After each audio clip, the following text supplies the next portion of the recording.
Good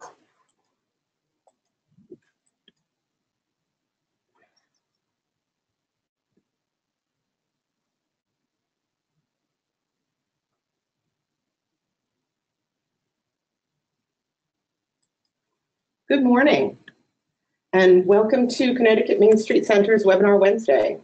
Thank you all for spending some time with us this morning. I'm Judith Stahl, your webinar coordinator. We have a very interesting program for you this morning, but before we get going, I have just a few housekeeping items to cover. If you or perhaps a colleague has any technical problems today, there's a link in your confirmation email to the GoToWebinar help page that may help you troubleshoot. Today's session will run approximately 1 hour, including time to answer your questions. That will happen during our panel discussion, so please type your questions into your dashboard at any point in the presentation.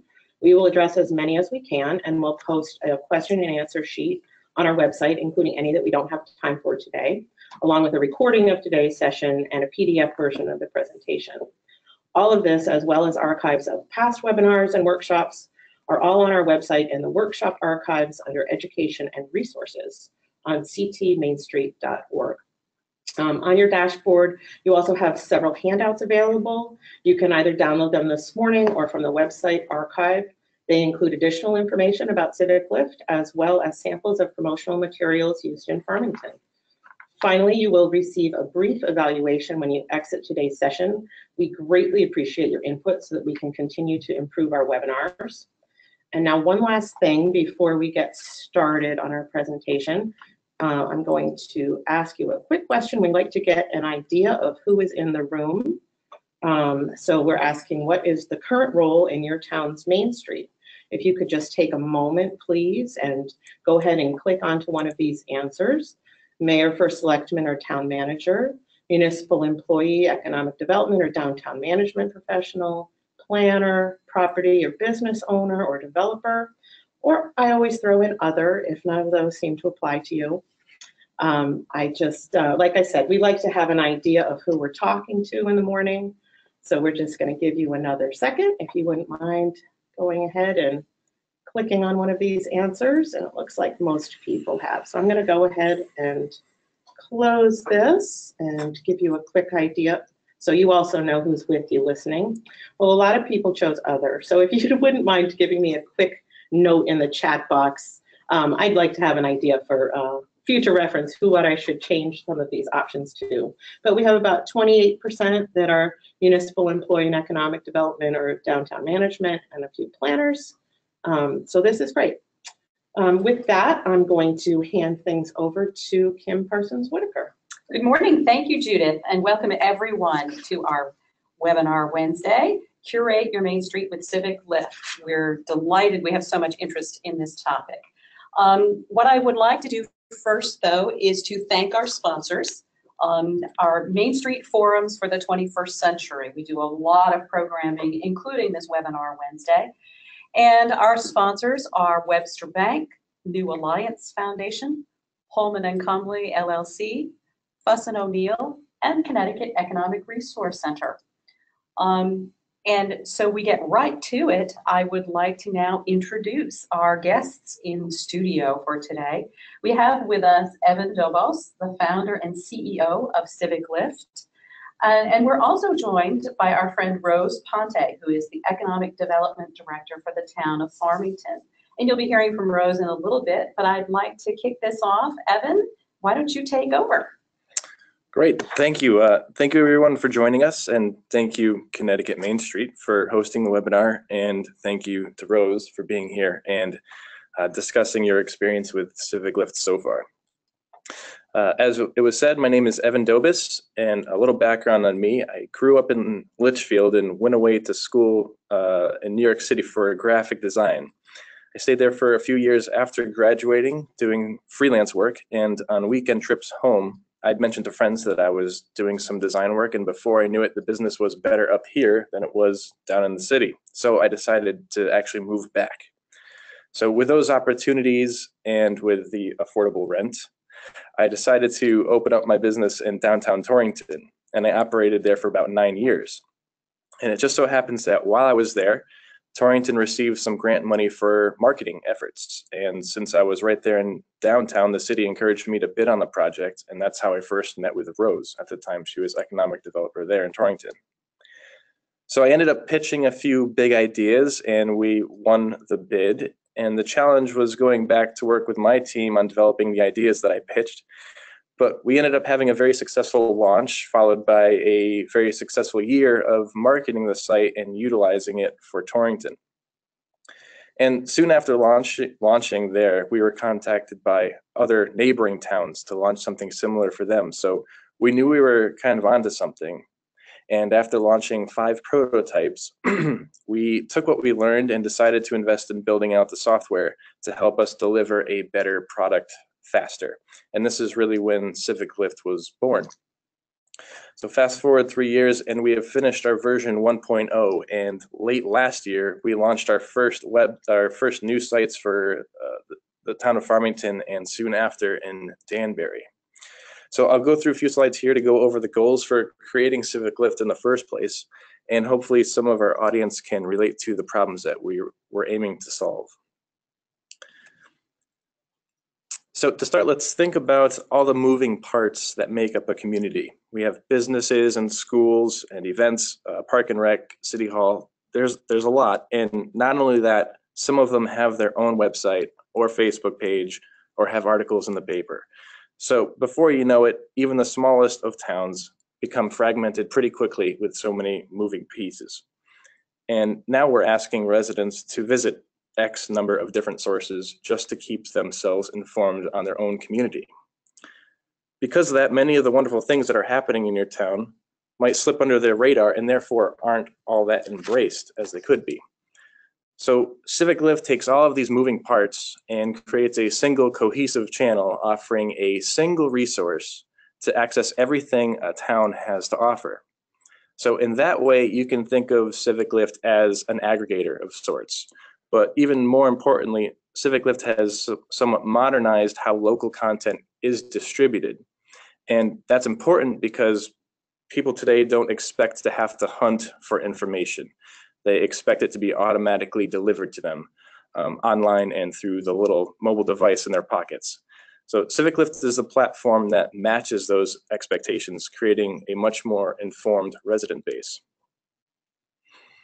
So the problems we're trying to solve were residents not knowing where to go for that one single source of community information, and that's usually because it doesn't exist. When information is hard to find, residents then become less and less engaged, and less engaged residents will hinder the economy, which not only makes it difficult on existing businesses, but also on attracting new ones. The solution is what I call an infrastructure for community engagement, which would leverage the existing qualities a town already has. It can then enhance the visibility of these qualities by delivering them online and through mobile devices, as I mentioned. And what I feel is constantly overlooked is a community engagement tool like this needs to fit within the personality of the town itself. It needs to fit the microculture that's there and give adequate control to those who actually live and interact there. That'll make it much easier for the community to adopt it as their own, and that is precisely what we want. So those are the business concepts of CivicLift, but I'm sure you'd love to see what this actually looks like. So let me pull up the demo.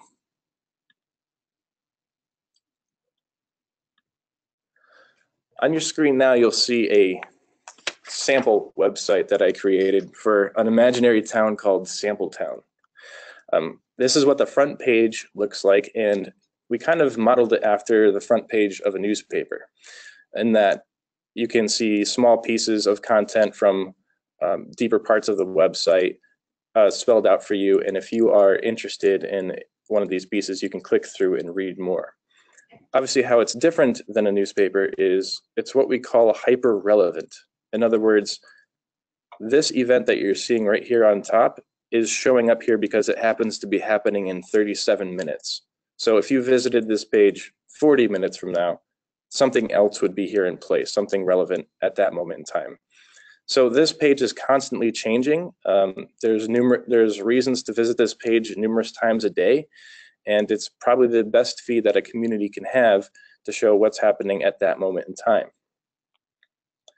The sections would include an events calendar, and to be expected, this is a chronological order events calendar. So just like on the front page that I showed you, these are the events happening today.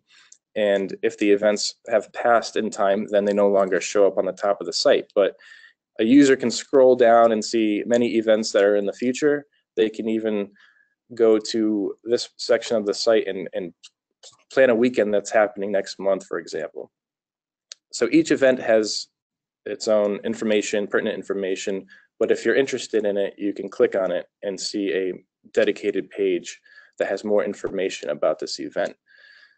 So we allow users to submit the content for these sites. So this is an event that is submitted by a user, and what they've done is they simply filled out an online form where they write their own title and description, upload an image, and then submit it to our site. And we have somebody who will moderate it and approve it, and that's what we'll put it up live on our website. So this includes event description, even driving directions, contact information, everything you would need to know to consider going to this event. The second section is called Places, and I would consider this a place of interest directory. We will list town resources, but also users can submit their own businesses, for example.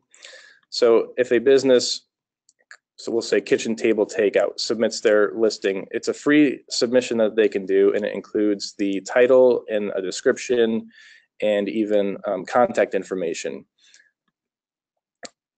We have categories over here so the user can find exactly what they're looking for very easily. And if a business wanted to use this as a marketing channel for themselves, they can actually opt to go with a premium business listing, which looks like this. So it includes an extra picture, and it actually offers the business a dedicated web page that they can use to promote through their own marketing channels. What's pretty interesting about this is we have a few businesses that are actually using this one dedicated page as their only website. So we charge $250 a year to the business owner to have the site, and we will set up even a domain name forwarder, so their own custom domain name can forward right to this page. And for many small businesses, this is all they would need to have a vibrant web presence. And so it saves a lot of small businesses from spending thousands of dollars on, developing other websites, for example.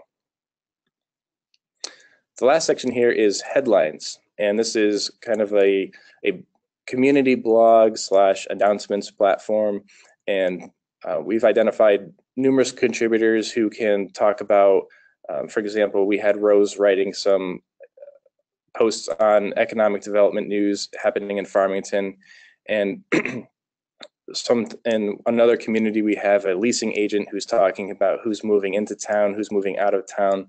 So anybody who has a specialty and is a thought leader in a certain industry of theirs can feature their content here. As long as it's relevant to the community, it usually ends up being very helpful information to have.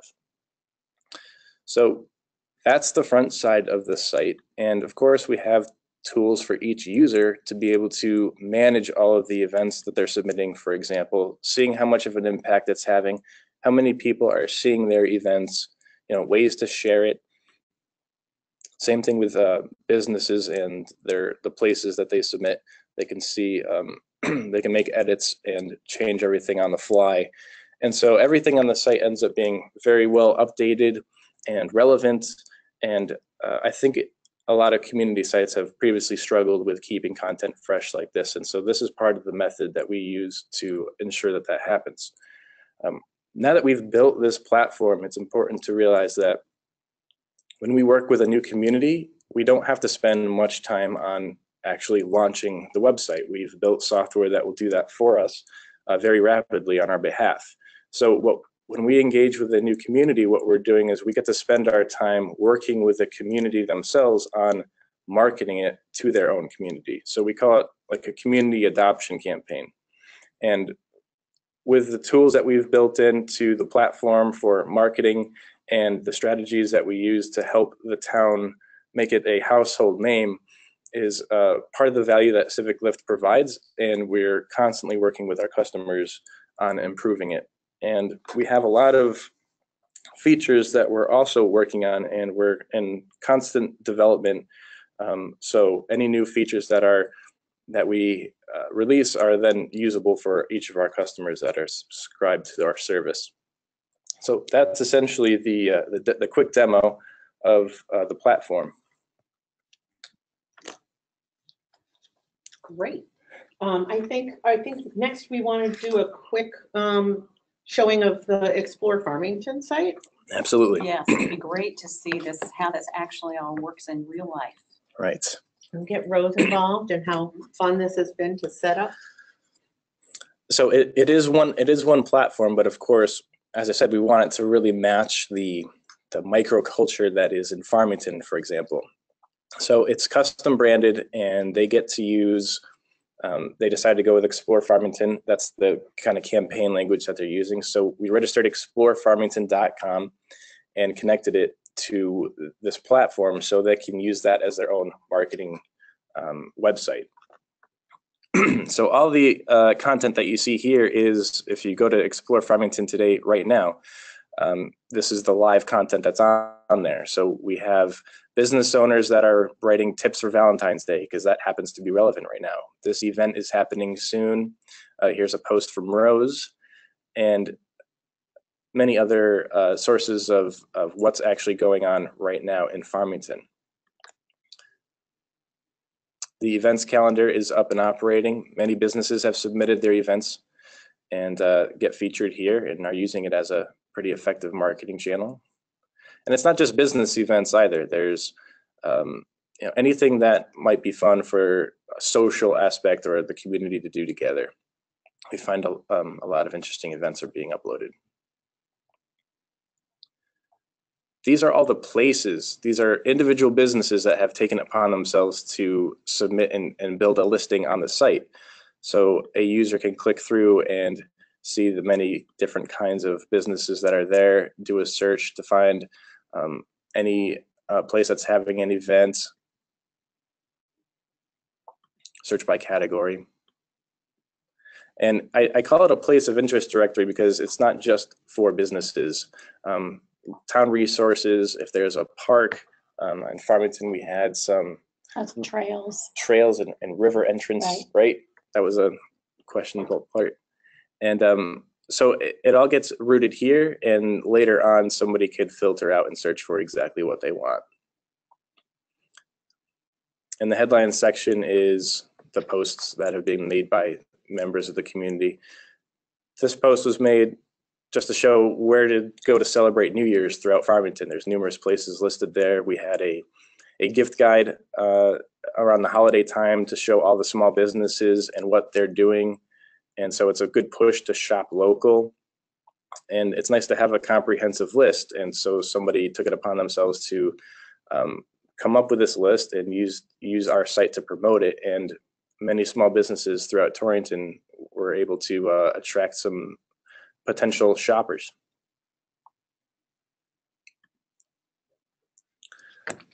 That's the Farmington site. Great. So let me jump in here because I want to get Rose involved in this conversation and let Rose and Evan sort of take off and work off of one another. Thank you very much, Evan, for presenting sort of the backbone of all of this and giving us the history and your goals and the thought process. So Rose, I know that Farmington has a beautiful municipal website. It's very well done, and it was recently redeveloped. Yes. So why did you need CivicLift? What was driving you to also create Explore Farmington? Well, that's a very good question, because we did recently update our municipal website, and we found that we still were challenged. And our biggest challenge was, how do we engage our community? How do we make sure that our community understands all the great things that are happening in town, that they know where to shop, that they know what businesses are around, and also for our businesses to know where their customers might be. And the municipal website just didn't really address those issues. I get asked that a lot during pitches. Is this supposed to replace the municipal site? And it's definitely not. No, the municipal site has its own value. Yeah, it's absolutely. It's a source of information, right? It's usually municipal information, and CivicLift is more of a lifestyle platform for the community. Exactly. And we found that when we had the new website up on the municipal side, a lot of our businesses would call because we wanted to have a community calendar. That's something our residents have continually asked for. Can we have one main community calendar? Because how many times do you have two great events happening on the same night and people are conflicted, where should I go? So people kept asking us, can't we have a community calendar? So we put a community calendar on the new municipal site, but we didn't think it was appropriate to really have karaoke night at the local bar on the municipal calendar. So we were still struggling with that part of it. And so the Economic Development Commission last year, we did some strategic planning, and we determined that we wanted to become the communication channel in town. We wanted to be that connector, whether it was talking about businesses or making sure the community was aware of a particular project that might be coming, and just being that hub that kind of keeps the whole community connected. So we actually did an RFP to it, and we were thinking that probably your public relation marketing companies would respond, and they did. But then we were very excited to see that CivicLift responded, and I had some experience working with Evan, which had been so positive, and so I tried to not influence my commission, and they read all the proposals, and Evans came right to the top without me having to say anything. And a lot of that was because it did seem to answer a lot of the questions we were having, a lot of the challenges.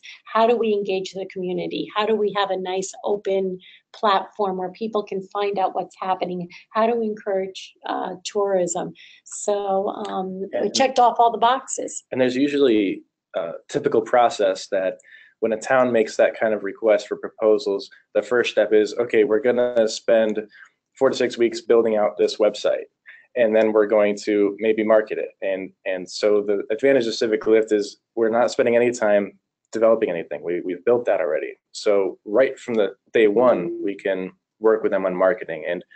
And the sustainability plan, I think, is 51% of it.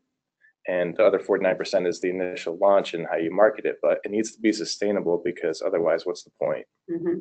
We're going to get into that in a little bit. But I just want to, sort of a personal comment, which I'm sure many of our audience will appreciate, that Rose, in your position as the Economic Development Director, I think you handled this ideally. Your EDC, you framed the discussion, you framed what the options were.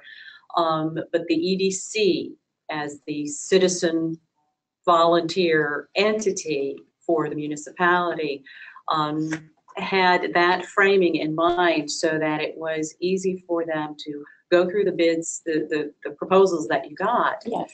And they had a vision. Everybody was on the same page about what their goals were for this. So they were, yes, I assume, easily able to make a final determination. Absolutely. Yeah, it really was a very nice process, and the Economic Development Commissioners, I think I can speak for them in that they found this entire project to be very refreshing, and they thought it was very modern and cutting edge, and they thought it was easy enough to use so that it would be very easy for people who may not be very tech savvy. They could still, it was friendly enough for them. And they also felt one of their concerns was not to have something that would be impossible for me to really manage, because as many towns, if they even have an economic development director or department, it's usually a department of one. Yes. And so this is something that CivicLift really has an advantage over, because everybody submits their own events. So they really are responsible for making sure the information is correct, for making sure that if the event has to get canceled, it's up to them to get back on the site and cancel it if it has to be rescheduled. So that responsibility really doesn't fall on my shoulders entirely. Yes, because no so that's town, important. no town wants their economic development director glued to their laptop trying Exactly. to update anything. It's Yeah. true. So why don't you both talk a little bit about the process of launching Explore Farmington? When Evan, you're hired and you're going through all of this. So just walk us through how that works. Sure. So as I said, the launch is fairly rapid. So technically the site is ready pretty quickly. So we have two stages that we'll go through. The first stage we call the rally stage. I consider a content rally. So that's before the site goes live. Rose and I went around. They had a business breakfast, for example, that they invited me to and I spoke at, and we promoted the site as a new resource that's going to be launched very soon to the business owners, and said, we're about to do a pretty aggressive marketing campaign for the site. Get your business listed, get your events listed before we even go live, so that when we are live, the site from day one is vibrant and full of good information. And then we conducted email blasts. We did some social media work. We added on our, I have a business newsletter through Constant Contact. So we made sure that it was included. We did a whole newsletter just about Explore Farmington. And then I went before our town council and made sure they were aware. And so we constantly just kept at it. I went to we have a Heritage Alliance where all our not nonprofits, but our arts and cultural organizations, we meet quarterly, and I usually attend those meetings. So I was able to present it to them. They were very excited about it. I did a presentation at the Rotary Club. I also presented it to the Chamber of Commerce. So the word has gotten out there. So you really used your partners within the community and Yes. their audiences to really get the word out. Did you have to, very often economic development directors, you're doing site visits to individual businesses. Obviously, a lot of your time is spent doing that in one fashion or another. Was that part of what you did? Yeah, I do a lot of business visitations for, I have a business retention and attraction program. Last year, I visited about 151 businesses. And so with all of that, I always mention Explore Farmington. We did little rack cards. I think, Judith, we brought, I don't know if you could put those up. They are in the handout section. Oh, okay, People good. can download them. And Yep. I can look and see if I can make this happen. Oh, look at that. Well, we created it locally. We did it ourselves, and we kind of used the colors of the Explore Farmington logo. And so we did one geared towards businesses and one geared towards residents, so they could see what the benefits were. So many times I will go on a business visitation and leave that.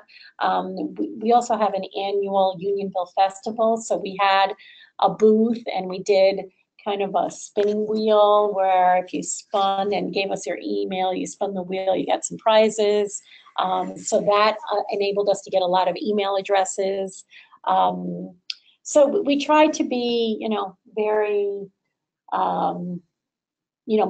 we tried to attack it on a lot of different platforms. We set up an Instagram account. We set up a Facebook account for Explore Farmington.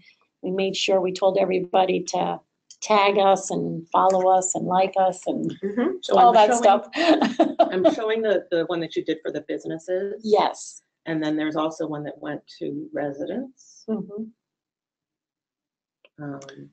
And so that was a lot of good effort for the rally state, and it got a lot of attention and buzz, and we got a lot of content on the site. And then when we launched for the public to access the site, it was already full of events and places.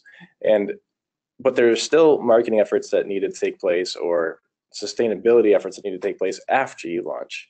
So CivicLift itself has. I'm going back to Evan Sure. now. It should be pulling up. Yeah. There you are. CivicLift itself has a lot of marketing tools within it and engagement features. And one of the things that we find very useful to our users is the fact that we even have a live chat that happens, that shows up on the site. So if anybody has a question about using the site to submit events or market their business through it, we're actively chatting with them. So, and that's the CivicLift team ourselves, not the town, who is expected to be on live chat. So, and if I can stop you a minute, Evan, just speaking from personal experience, it's great to have that little green button at the bottom, because it just is my own help desk. So at any time when I'm like struggling or trying to figure out what should I do here, I'm like, Evan, are you there? And believe it or not, I get a response almost immediately. How can I help you, Rose? So that's great. And a lot of my businesses have told me that they've had a great experience.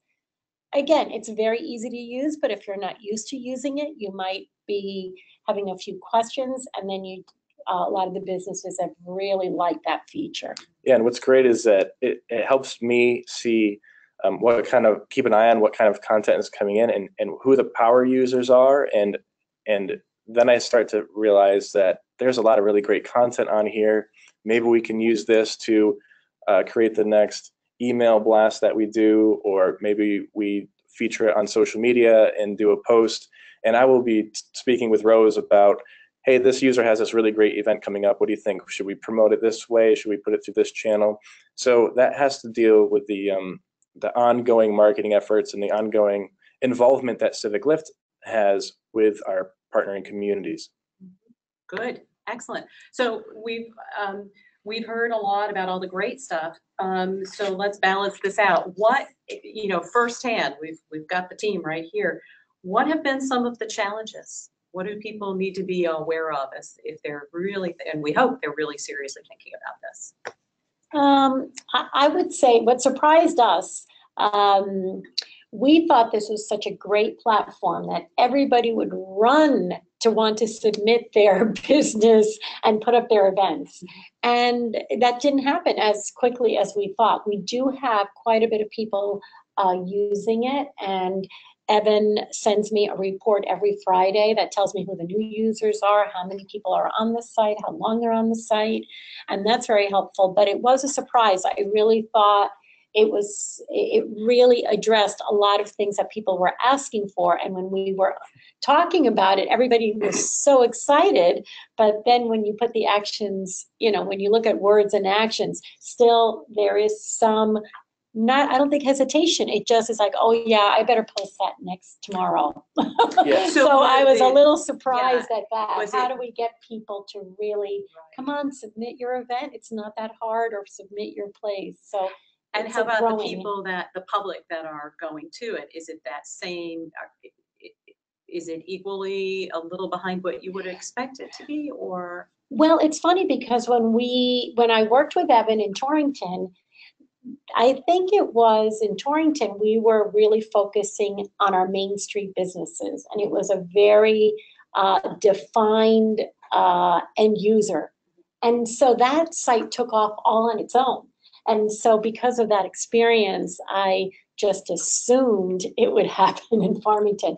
But Farmington is really much more diverse. We have 2,000 different businesses, from, an independent retailer, a mom and pop shop, to a Fortune 500 corporate headquarters. So, and everything in between.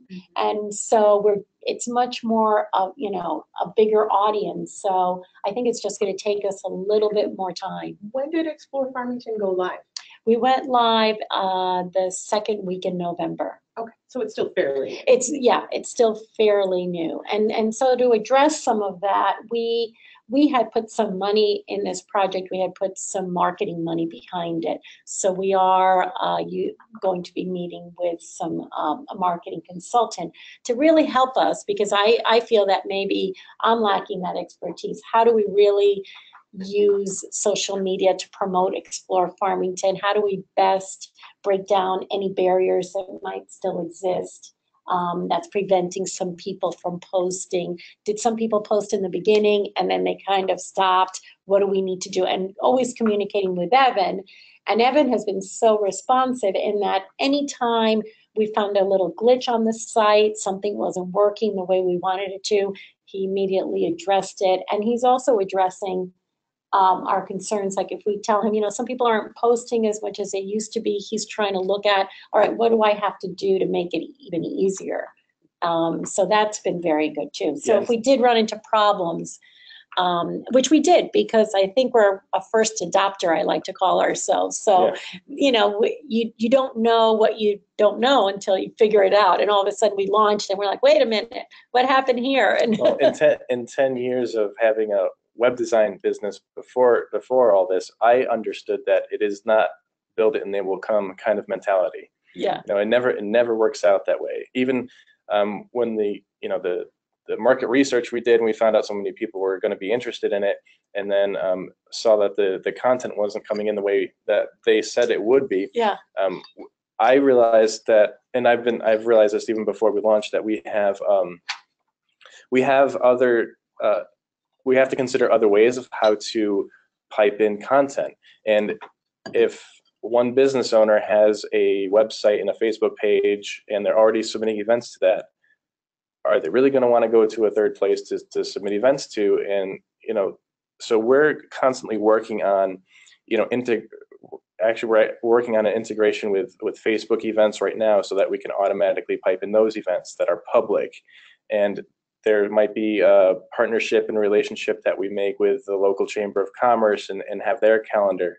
And so if we set up these integrations and make these things automatic, then there will be a lot more information coming in, and then it would be that much more of a valuable community resource. I want to bring into the conversation our other panelist, who is our own Christine Schilke, who is our Director of Communications here at Connecticut Main Street Center. Because Christine was really the person who championed this webinar and this opportunity to get Evan and Rose in here. So from your perspective, Christine, as somebody who is really an expert in communications and strategic communications, what comments do you have about CivicLift, about this opportunity for our communities? Interested to know your feedback on this. Well, good morning, everyone. Before I get into all of that, I would just like to remind you that we have the opportunity to take questions. So if you they're listening, have questions for us, please feel free to submit them. And I just want to remind everyone that this webinar will be available. The recording will be available on our website later. So don't worry, if you have friends or colleagues that you want to share it with, they can participate as well. But to your point, Kim, maybe Evan first, if you could go to the headlines page so people can see that. You were right. I am in love with CivicLift. I'm in love with this platform. As a resident of a town that doesn't have it, I wish my town had it, because this is exactly the sort of thing that I am looking for. And I just think it's a really fantastic tool for every community. As Rose mentioned earlier, this is not a town website. It's not meant to be the town website, but it is a necessary, I think, a necessary tool that all towns can benefit from. But I think in terms of those that are using it, that are setting it up and responsible for it, I think this is a case where thinking it through a little bit at the outset will save you a lot of trouble or a lot of unnecessary running around in the long run. So really thinking through how are we going to use this? How are we going to maintain it? Because a site like this is only as useful as it is fresh. And so you have to have a constant supply of content. But that doesn't necessarily have to be difficult, and it doesn't necessarily have to fall to one person, the person that's kind of in charge of it or who got it set up. This is something where many hands lighten the load. So my recommendations are, number one, think through how are you going to maintain the freshness of the site, and then try to kind of set up a team of people that are going to help you so you can delegate. And even within that team, they can delegate, and think creatively too about how you can get people excited to use it. I'll give you some examples. I live in Middletown, and we have a couple of breweries that are pretty awesome, and sometimes they do events like yoga and beer, or they have comedians come in. And for the business owner, Rose and Evan were just saying earlier, they don't necessarily want to have to enter things twice if it's already on their own website. Maybe they don't want to enter it again. Well, this is where I'm sure a lot of places have loyal customers where they see them regularly. And they could just say, hey, for an hour of your time entering our events, we'll give you a growler of beer. Or at your favorite coffee shop, you get a free coffee every week if you post our things on a calendar. And Evan has made the calendar so easy that really anybody can do it. And there's kind of checks built in so that you don't have to worry that people are posting inappropriate things. There's ways to, first of all, I think if they're your loyal customers, they won't be doing that. But there's ways to just kind of make sure that everything is spell checked, that the photos match up. Those things are built in. But then in terms of the headlines here, I wanted to call this out because this is, again, a really great opportunity to begin branding your town. And as Evan mentioned earlier, to get your kind of community vibe out there. And I'm going to give you an example. I live in Middletown. Everybody, I think, knows Middletown has a fantastic main street full of restaurants from pretty much every area of the world. Well, why not use this to begin branding Middletown as kind of a restaurant mecca, but not just a restaurant mecca? And so you can have a blog section weekly, the post area here under headlines, where it's dinner and a blank, and you can talk about, feature one restaurant and then something else fun to do in town that is maybe downtown center, but maybe not. So, you can grab a picnic lunch at It's Only Natural and then go to the concert series at the Wadsworth. You can go out for Thai food and then see a movie. There's all sorts of possibilities there. And for other places, like kind of the Putnam area, maybe you can do that around arts, where you have a high school kid that's doing a theater review of the local community theater, or maybe you have an antiques dealer that tells you how to pick out the latest artwork for your house to decorate. There's just a lot of opportunities here, and I think it's really just a wonderful tool that if you think about it, people will get excited about. It doesn't have to be a heavy lift, and they can engage the community not only in benefiting from the events that are available, but to take ownership of what they put on the site. And speaking of the individual users, making sure that this is even more applicable and useful to them. Typically, a single person would be dealing with more than one community. And so the more communities that participate in CivicLift, the more useful it becomes to each user. So you can, as a single user, you'll see you can filter content based on the town that you're interested in at that time. So it makes sure that that one individual user is getting community information with every community that actually means something to them. So I think that is also much more than what a single website for a town would be. Right. So I'm thinking now for, if my sisters and I wanted to know what was going on in each other's towns, if our kids were, or, neighbors wanting to get together and sort of, if they were doing play dates in different areas, different towns, you could filter, you could get that into your own sort of personal filter. So you could know what was going on in Farmington and in Avon and in downtown Hartford. Right. One user, if you look at the screen, one user would be able to check off what sources of content they are interested in for each town they're interested in. So the more that we have, the more that can be useful to the person. And if you think a lot of, Connecticut is there's a lot of second homes here, and people want to know what's going on, and more than just the town either they live in or just work in. So Evan, we have a question about whether or not it's possible to customize the top of the menu, the home, events, places section. Yeah, that would be a one-off task for us to work individually with that community, but we've been asked to include a link to the municipal site, for example. We have other features actually that we're working on that could be showing up there as well. But yes, if you notice, the logo has been changing depending on the town, so that is something that we customize for the town themselves. Yeah. And can you give an overview? I'm sure a lot of people are interested in this and kind of wondering, in terms of budget, what are some of the parameters around the cost? Yeah, so our go-to market expense was about $8,000 a year for the town, and we wanted to make sure that we can provide something useful to the large cities in Connecticut, but also the very small communities in Connecticut. And so with that price, we also offer what I call a break-even program or return on investment program. And if you noticed before when I said that a business can pay for a premium listing, that is one of the revenue generating features that this site has. And half the money that's made from those revenue generating features is split with the town itself. So it's really a plan to make CivicLift, at least break even in the towns that we deploy it in. Again, being very sensitive to sustainability, because if the site's paying for itself, there's a much higher chance that it'll remain live and intact and a valuable tool.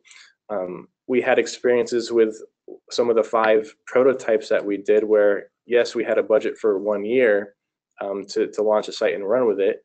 And I spent that year and we had a lot of users sign up for the site. And then all of a sudden at the end of the year, okay, but we can't afford to keep it going. So, that was something that hit me very hard during the prototype phase. So I wanted to make sure that we built in tools to make it that much more affordable so that that's not an issue anymore. And we can always find a way to keep it live and active. Awesome. And for, a closing comment on that premium business listing, especially for main streets, where you have a lot of very small business, some micro businesses, and all they really need, they don't need a full-blown website.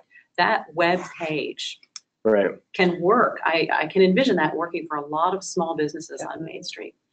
Good. Judith. I'm going to jump in for a moment, and I'm going to launch another poll now that you've all heard so much about CivicLift. Do you think CivicLift would be valuable in your town? And while you all take a moment to pick one of these answers, we're going to regroup a little. We've got time for a little bit of a wrap up from Evan with anything else that he wants to talk about. We have gotten some additional questions in from you all. So as I said earlier, we will be posting answers to questions on the website with the webinar recording. So that should go up in the next couple of days. And as Christine said, you can direct your coworkers or people you think might be interested. So basically the answers here are absolutely. I'll be contacting Evan to sign up. Yes, I'd like to research this further. I have a few questions I need answered first. The timing isn't great right now, or I don't think it's a good fit for my town. So let's see. I think most people have answered. I'm going to give you another minute.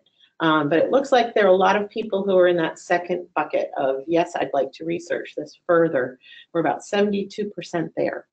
So I think there's a lot of interest. And another 12% who are saying, absolutely, they'll be in touch. All right. So look forward to that. I'm going to go ahead and close this. That's your last chance to click. And this is just to give you all a quick peek at it. Awesome. Oh, cool. And we'll go back to Evan. All right. So just to recap, what you're seeing today is version 1.0 of CivicLift. And a lot of the decisions that we made were based on our prototypes that we had for 5 towns throughout Connecticut. And we learned a lot. There was a lot of assumptions we had that did not pan out. And there was also a lot of feature requests that we probably should have seen, but they came in from a user asking if it was available, and so we built it. So even in version 1.0 and with working with Rose, Rose actually had some ideas that we worked on implementing right away, because why didn't we think of that? Let's put that the users definitely need that. Let's put that in. So keeping in mind that this is version 1.0 and that we are fully invested in our version 1.1, 1.5, 2.0. We're constantly developing this platform, and we have a good roadmap for where we want to bring it. And for any town that we're working with, we are very receptive to how they see value in it, how they see improvements that could be made, and we're receptive to making sure that they have those tools built for them if that makes sense for our user base. So just knowing that we're in constant development and that as a subscribed town, it's not like these new features are going to be a new invoice for you. As a subscribed town, you're getting every improvement that we make. So it's a software as a service platform. So we're providing a community engagement infrastructure, and we're constantly making our infrastructure better so that anybody who's on it is reaping the benefits of it. And, Yeah, Rose. yeah, I guess just in closing, I would just like to say that the site itself is really well done, and it's very clean and easy to use. If you're considering doing this project, I would say really try to have exactly what Christine said, to really think about how you're going to be, what activities are you going to do to really make sure everybody starts using it. And from my point of view, those activities have been very valuable for me because it's increased my engagement with my community, whether it's my businesses or whether it's people in town. It kind of gives you an opening to go and visit with them and tell them about something that they really feel like they were being heard. And so that in itself, although it's a very important part of making this project successful, I also found that to be very valuable as well. So I have the marketing website for CivicLift is get.civiclift.com, and right there you can see a list of some of the features that we talked about today.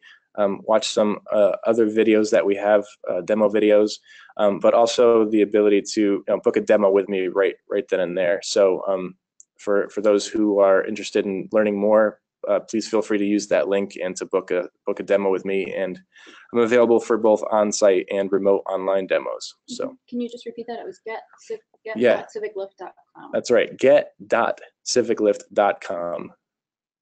Awesome. Fantastic.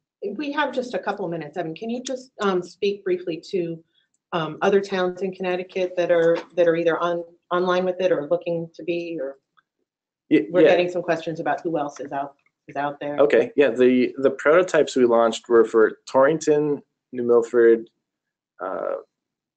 New London, and Tallinn, and Kent, Connecticut. So it was all over the state, and they varied in population and demographics. So we kind of did that on purpose. And a lot of them are still operating, and they feature a lot of good usability still.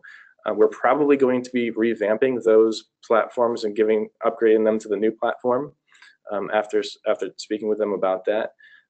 But the new version 1.0, since we finished our software build late in 2017, is Farmington, New Milford, and Danbury. Danbury has signed up as our most recent launch as well. So those are the other places, but there's a lot of conversations that we're having with communities. And yeah, as I said, the more that sign up, the more it becomes useful for each individual user. So I see this being something that can pick up. Awesome. So thank you very much, both of you, on behalf of our entire Connecticut Main Street Network. We want to thank Evan Dobos, from the founder and CEO of CivicLift, and Rose Ponte, the Economic Development Director of the town of Farmington. Thank you so much for being here with us today. It's been a pleasure. Great. We also, Connecticut Main Street Center, I want to thank our founding sponsors. That would be Eversource and the State of Connecticut Department of Economic and Community Development, and our growth partners, UIL Holdings Corporation and the State Historic Preservation Office. And I'm going to turn it over to Judith for some closing remarks here. Excellent. Thank you, Kim. I'd like to also add my thanks to everybody in the room today, and also to all of you out there. Thank you for your time and attention. Please provide us feedback on the evaluation that will pop up when you exit the session. It's very brief, and we really appreciate you taking the time to fill it out. I also want to encourage you to attend the Connecticut Main Street Center Advocacy Day at the State Capitol on February 13th from 9 to 2. We will be featuring Speaker John Dankowski of New England News Collaborative and WNPR, as well as Peter Smith of RSL Government Relations will be giving us top tips for engaging your elected officials. There will be an opportunity to network with leaders in the General Assembly and hear about their priorities and learn about the state legislative process. In addition, we will have our Celebrating Connecticut Main Streets photo exhibit, up in the LOB main court concourse. That will actually be up starting tomorrow through the 14th of February. And on the 13th, we will also have a pop-up placemaking gallery in that same concourse. So that should be a lot of fun. We also strongly encourage you to take advantage of being at the Capitol and make appointments to meet with your own representatives during that time. As mentioned, the recording of today's webinar, along with the presentation and the handouts and questions and answers, will all be available on our website in the next couple of days. That's ctmainstreet.org. It will be in the workshop archives under education and resources. We encourage you to explore while you're out there on our website. You'll find a great deal of helpful information, no matter what stage of revitalization you are in. And that is, again, a great resource. So thank you for your attention today and have a wonderful day. Goodbye, everybody.